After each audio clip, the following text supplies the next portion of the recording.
परम प्रेममय जुगपुरुषोत्तम श्री श्री ठाकुर अनुकूल चंद्रेर आतुल चरणे जानाई आमार शतकोटी प्रणाम। जय गुरु सकल इष्टप्राण दादा मायरा। जखन आपनार शत्रु आपनार पायेर ओपर पा तुले झगड़ा करार चेष्टा करे तखन আপনি যতই ভাবুন না কেন যে আপনি ঝগড়া করবেন না, শান্তিতে থাকবেন, তা কিন্তু হয়ে ওঠে না।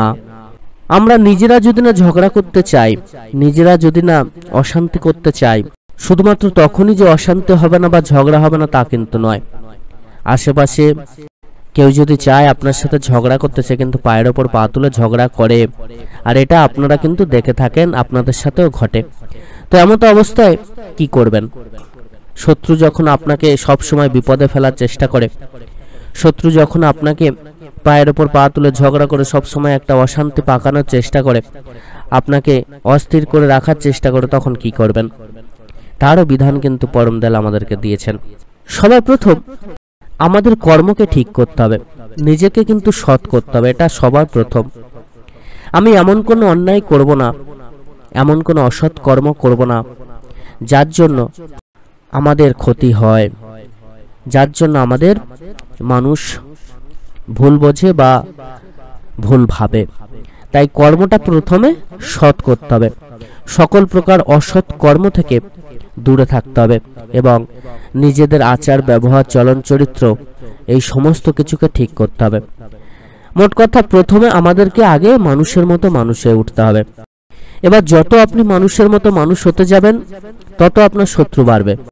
আপনারা প্রশ্ন করবেন, এ আবার কেমন কথা, আমরা তো ভালো পথে যাচ্ছি, তাহলে এত শত্রু কেন বাড়বে? এটাই শাস্ত্রের বিধান। প্রত্যেক যুগে যখনই দেখবেন ভক্ত মানুষ ভগবানের চরণে ঠাঁই নেওয়ার জন্য ছুটে গিয়েছেন, তখনই তারা বাধার মুখে পড়েছেন, তখনই তারা বিপদে পড়েছেন, তখনই কিন্তু প্রচুর মানুষ তাদেরকে অবজ্ঞা করেছে, তাদেরকে অবহেলা করেছে, তাদেরকে অপমান করেছে, তাদেরকে পিছনে টানার চেষ্টা করেছেন বা অনেক রকম ভাবে বিপদে ফেলার চেষ্টা করেছে। এটা যুগে যুগে চলে আসছে, এটা আপনার যুগেও এসে চেঞ্জ হবে না। তো আপনি যখনই সৎ পথে চলার চেষ্টা করুন, ভালো কর্ম করবেন, ভালোভাবে থাকার চেষ্টা করবেন, আপনার যে শত্রু হবে এটা স্বাভাবিক। আপনি যখনই ভগবানের পথে চলার চেষ্টা করবেন, কেন বলুন তো? আপনাকে টেনে ধরা হয়, আপনি তো পুণ্য কর্ম করছেন, আপনি তো ভগবানকে লাভ করবেন, আপনি তো আলোর পথে চলেছেন। তো তারা তো পড়ে আছে অন্ধকারে, আস্থা করে পড়ে আছে, জঞ্জালের মধ্যে পড়ে আছে। তো আপনি সেই জঞ্জাল থেকে বার হয়ে যখন রাজপ্রাসাদে যাচ্ছেন, তারা তো আপনাকে টানবেই, এটাই তো স্বাভাবিক। হিউম্যান সাইকোলজি এটাই বলে যে সে জঙ্গলে পড়ে আছে, তো আপনাকেও জঙ্গলেই রাখার চেষ্টা করবে। সে কিন্তু চাইবে না যে আপনি রাজপ্রাসাদে যান বা আলোর পথে যান, বা এই যে আমরা ছোট্ট কুয়োর মধ্যে পড়ে আছি, এই কুয়ো থেকে বার হয়ে আমরা সমুদ্রের মধ্যে যাই, এটা কিন্তু সে চাইবে না। আমাদেরকে সেই বিশাল জগতে প্রবেশ করতে হবে আর এই বাধাটাকে কাটিয়ে যেতে হবে। একটা ঝটকা মেরে ওই বাধাটা কিন্তু কাটাতে হবে, সেই ঝটকাটাই হলো সদ্দীক্ষা। আমরা সদ্গুরুর সদ্দীক্ষা গ্রহণ করে সেই ঝটকাটা দেবো এবং তারপরে আমরা পরমপিতার কর্ম করে সেই রাজপ্রাসাদের দিকে এগিয়ে চলবো। এই ছোট্ট কুয়ো থেকে আমরা সমুদ্রের দিকে এগিয়ে চলবো। এই আস্তাকুর থেকে, এই নোংরা আবর্জনার মধ্য থেকে আমরা সুন্দর স্বর্গধামে সেই দিকে এগিয়ে চলবো।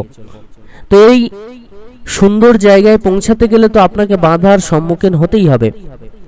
দেখবেন আপনি জীবনে যদি উন্নতি করতে চান, হয়তো ভালো আপনার সময় চলছে, আপনার উন্নতি হচ্ছে, ঘরদোর বাঁধছেন, তখনও দেখবেন আপনাকে নিয়ে মানুষের মধ্যে একটা অন্যরকম ভাব তৈরি হয়ে যায়, একটা হিংসা তৈরি হয়ে যায়। অনেকে আপনার শত্রুতা করার চেষ্টা করতে চায়, হয়তো পারে না কিন্তু শত্রুতা করার চেষ্টা করে, এরকম আপনি দেখতে পাবেন। তো আপনার ভালো কিন্তু সহজে কেউ ভালোভাবে নেবে না যদি না সেই মানুষটা ভক্ত মানুষ হন। ভক্ত মানুষ কিন্তু কখনোই আপনার ভালোকে খারাপ চোখে নেবেন না, তিনি আরো চাইবেন আপনার ভালো হোক।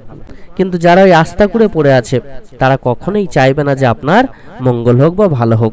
তো যখনই আপনি দেখছেন যে আপনি কোনো কাজ করছেন, সেই কাজে বাধা পাচ্ছেন, তখনই বুঝবেন সেই কাজটা কিন্তু আপনার জন্য ভালো।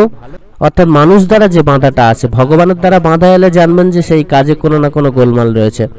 কিন্তু মানুষ দ্বারা যে বাধা আসে, শত্রুতা আসে, তখনই বুঝবেন সেই কাজেই আপনার প্রকৃত উন্নতি হতে পারে, হওয়ার চান্স বেশি।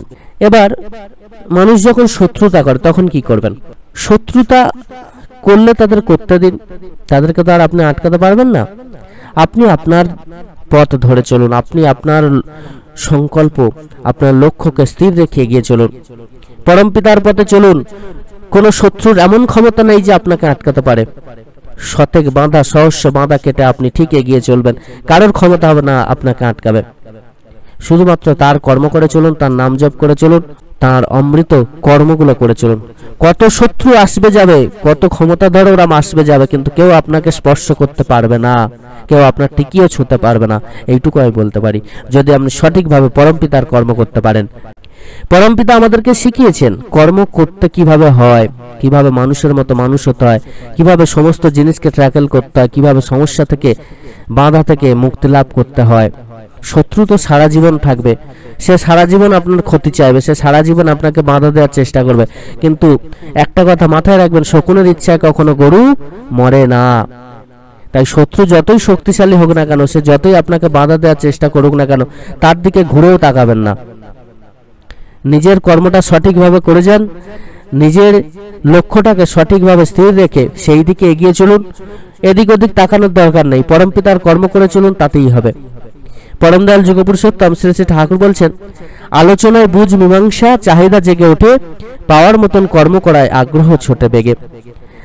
অনেক সময় দেখুন আলোচনায় বা বুঝ মীমাংসা করে অনেক সমস্যার সমাধান ঘটানো যায়, কিন্তু এটা সব সময় হয় না। এটা সবার প্রথম চেষ্টা করবেন, এর মধ্যে দিয়ে চাহিদা জেগে ওঠে এবং তিনি বলছেন পাওয়ার মতো কর্ম করায় আগ্রহ ছোটে বেগে। পাওয়ার মতো কর্ম করতে হবে। শুধুমাত্র আমরা আশা করছি পাবো, কিন্তু সেই মতো আমরা কর্মটাকে করছি না। অলসতাকে ত্যাগ করে কর্ম সঠিকভাবে করতে হবে, তবেই কিন্তু প্রকৃত পাওয়া হবে। কর্ম ছাড়া পাওয়ার কোনো পথ নেই। যারা ভাবেন যে ম্যাজিক বলে আমাদের সমস্ত কিছু হয়ে যাবে, ভগবানকে ডাকলাম, ভগবান ম্যাজিক করে আমাদের সমস্ত জিনিস দিয়ে দিল, তা কিন্তু হবে না। আপনাকে কর্ম করতে হবে, কর্মগুণেই আপনার সমস্ত পাওয়া হবে। তবে সেই কর্মটার মধ্যে সৎ কর্ম হতে হবে এবং সেটা পরম দয়ালের পথে চলতে চলতেই সেই কর্মটা কিন্তু করতে হবে। না হলে আবার সেই কর্ম আপনি করুন না কেন, অসৎ পথে করা কর্ম এবং তার থেকে উপার্জিত অর্থ কোনোটাই কিন্তু আপনার কাজে লাগবে না। কিছু সময়ের জন্য আপনি হয়তো এর থেকে উপকার পাবেন, কিন্তু এমন একটা সময় আসবে ওই পয়সা বা ওই যে অসৎ পথে উপার্জিত অর্থ আপনার কাজে লাগবে না। তাই আমাদের পাওয়ার মতো কর্ম করতে হবে এবং তবেই আমাদের প্রকৃত পাওয়া হবে। আর আলোচনা বুঝ মীমাংসা দিয়ে আমাদের সমস্তটাকে মিটিয়ে নেওয়ার চেষ্টা করতে হবে। আবার এই যে শত্রুতার কথা বলা হচ্ছে, অনেকে যেমন পরমদয়াল বলছেন, সব সময় ভালো কথায় হয় না সবার আনতি, যদি তাদের নাইটে থাকে মন অবস্থার সঙ্গতি। সবাই কিন্তু ভালো কথায় বোঝে না, ভালোভাবে আপনি যদি তাকে ভালোভাবে বোঝানোর চেষ্টা করেন, সে বুঝবে না। সবাই আর ভালো কথায় আনতি হয় না, মাঝে মধ্যে কিন্তু ডোজ দিতে হয়। আপনারা দেখেছেন যুগে যুগে ভগবান বিভিন্ন রকম ভাবে ডোজ দিয়েছেন শত্রুদেরকে। যে অধর্মের পথে চলে আপনাকে ক্ষতি করার চেষ্টা করে, তাকে কিন্তু ডোজ দিতে হয় মাঝে মধ্যে।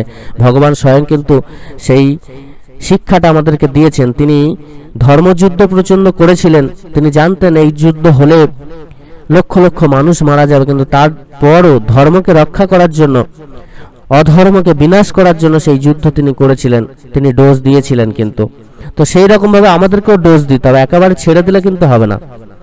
নিজেকে সৎ পথে রেখে, সঠিক কর্ম করার মধ্য দিয়ে রেখে, নিজেকে সঠিক লক্ষ্যে স্থির রেখে ডোজ দিতে হবে, দেখবেন সব ছুটবে। তাই তো পরমদয়াল বলছে সব সময় ভালো কথায় হয় না সবার আনন্দ। প্রথমে বোঝাতে হবে, অনেকবার বোঝাতে হবে, তারপর যদি না বোঝে, যেমন ভগবান শ্রীকৃষ্ণ করেছিলেন, দুর্যোধনদের কিন্তু বারবার করে তারা বুঝিয়েছিলেন কৌরব পক্ষকে যে যুদ্ধ না করার জন্য, তারা যাতে ধর্মকে মেনে পাণ্ডব পক্ষকে তাদের ভাগের ভাগ দিয়ে দেন, যাতে না যুদ্ধ হয়, তার জন্য কিন্তু ভগবান শ্রীকৃষ্ণ অনেক চেষ্টা করেছিলেন, অনেকবার বুঝিয়েছিলেন, অনেক মিটিং হয়েছিল, অনেক আলোচনা হয়েছিল, কিন্তু তাতেও যখন হলো না, তখন তিনি আসল ডোজটা দিয়েছিলেন। তো সেই রকম আমাদেরকেও মাঝে মধ্যে ডোজ দিতে হবে। তো এইভাবে দেখবেন আপনার শত্রু দৌড়ে চলে যাবে। আর কিছু মানুষ থেকে আপনারা কিন্তু একটু বিরত থাকবেন। দেখবেন কিছু কিছু মানুষ আছেন, পরমদয়াল যে বাণী দিলেন, প্রয়োজনের সুবিধা নেয়, স্বার্থে ক্ষতি করে, অকৃতজ্ঞ এমন হতে থাকিস দূরেই সরে। প্রয়োজনে দেখবেন আপনার সুবিধা নেবে, আবার যখন তার স্বার্থ ফুরিয়ে যাবে তখন আপনাকে আবার ক্ষতি করবে। আবার দেখবেন প্রয়োজন আবার আপনার সাথে মিশে আপনাকে এমন ভাবে আপনার সাথে মিশবে, কথাবার্তা বলবে যেন আপনার কত আপন। কিন্তু যখন আবার তার স্বার্থ শেষ হয়ে যাবে আবার আপনাকে সাথে শত্রুতা করবে, আপনাকে ক্ষতি করার চেষ্টা করবে। এই রকম অকৃতজ্ঞ থেকে সব সময় কিন্তু দূরে থাকবেন। এই রকম মানুষ আপনার ভয়ঙ্কর শত্রুর থেকেও ক্ষতিকর। এরা কিন্তু আপনাকে পুরো ভেতর থেকে শেষ করার চেষ্টা করবে। তাই এই ধরনের মানুষ যখনই বুঝবেন এই মানুষটা এরকম আপনার সাথে রয়েছে, যে মানুষটা সে মানুষটা এরকম প্রয়োজনে সুবিধা নিচ্ছে, আবার অন্য সময় আপনাকে ক্ষতি করার চেষ্টা করছে, তার থেকে 10 হাত দূরে থাকবেন। আপনার চরম শত্রুর থেকে ভয়াবহ শত্রু কিন্তু এর থেকে সব সময় দূরে থাকার চেষ্টা করবেন। তাতে আপনার মঙ্গল হবে, আপনার পরিবারের মঙ্গল হবে। এ কিন্তু সারা জীবন আপনাকে ক্ষতি করার চেষ্টা করবে, সারা জীবন আপনার সামনে দেখাবে আপনার পাশে আছে, কিন্তু ভিতর থেকে আপনার ক্ষতি করার চেষ্টা করবে এই ধরনের মানুষ। আর এই ধরনের মানুষ আপনার আশেপাশে আপনি দেখতে পাবেন, একটু খুঁজবেন, প্রত্যেক জায়গায় এরকম একটা না দুটো করে আপনি পেয়ে যাবেন। মানুষের মনের বিকার যদি না পরিবর্তন হয় তাহলে কোনোদিন এই সমাজ কিন্তু শান্তিতে থাকতে পারবে না। তাই পরম দয়াল বারবার করে বলছেন, মানুষ তুমি মানুষ হও, নারী তুমি মা হও। প্রত্যেক নারীকেই মা হওয়ার বিধান দিচ্ছেন। মা হওয়া তো মুখের নয়, মা হতে গেলে কত দায়িত্ব, কত শিক্ষার প্রয়োজন হয়। প্রকৃত রূপে মা হতে গেলে সেই শিক্ষাটা আগে তো আমাদের গ্রহণ করতে হবে। প্রকৃত রূপে নারীকে মা হতে হবে আর মানুষকে মানুষ হতে হবে। মানুষ যদি না মানুষ হয় তাহলে এই সমাজ, এই সংসার, এই পৃথিবী কেউ শান্তিতে থাকতে পারবে না, কেউ সুখে থাকতে পারবে না, কেউ ভালো থাকতে পারবে না। সকল ইষ্টপ্রাণ দাদা মায়েরা প্রত্যেকে খুব ভালো থাকবেন। পরম দয়াল আপনাদের প্রত্যেকের মঙ্গল করুন। জয় গুরু বন্দে পুরুষোত্তমম।